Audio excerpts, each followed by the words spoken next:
The reason I learned Takelma is because it's my cultural ancestral language, and that to me is a way for me to connect with my ancestors and know how they were thinking about the world and being able to see their worldview through my eyes and through the Takelma language.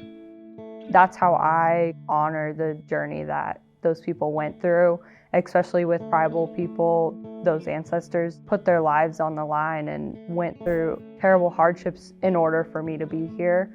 And so I think it's really important to honor them that way.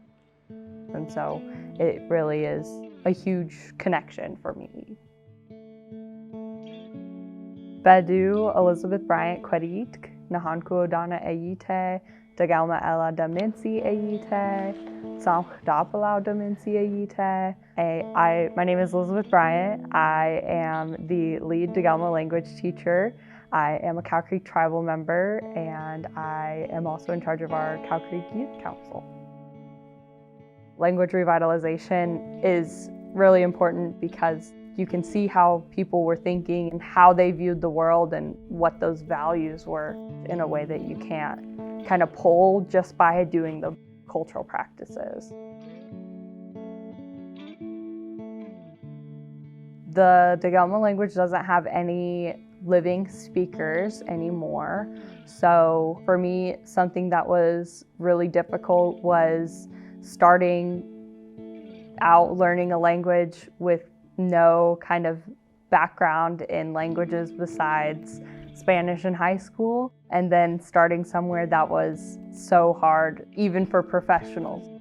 But I thankfully had a great team working with me and was able to really rely on them to do some of the hard work and help me understand how to speak and those kind of more difficult linguistic concepts. But yeah, that was a huge learning curve of just like learning how to learn a language, I would say.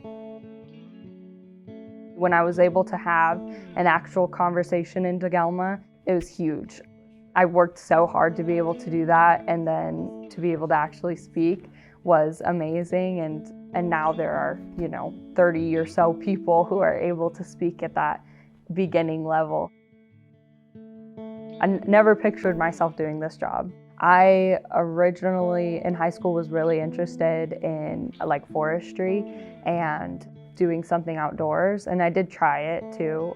I was able to do an internship where I was out on the field doing like forestry work and field work like that. And I know in high school I was interested in learning different languages. I took Spanish, and I was interested in the Takelma language as much as we had available for our tribe. But what really kind of grabbed my interest in this job was after school and starting to experiment in like teaching. I worked in an internship and was able to kind of interact with kids and experience teaching, and I really could see myself doing that. Like as a young person, I could see myself doing that long term.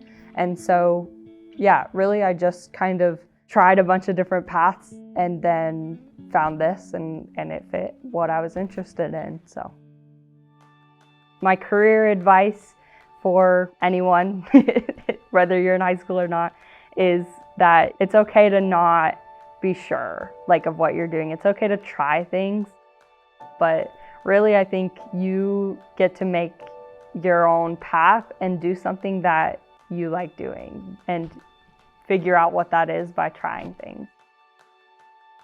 For me, like working in a position where I was giving back just kind of was natural. Like even, it just, I don't know, like it wasn't something that I was mindfully choosing in the beginning, I don't think, but I don't regret it at all. Like I love being able to give in that way.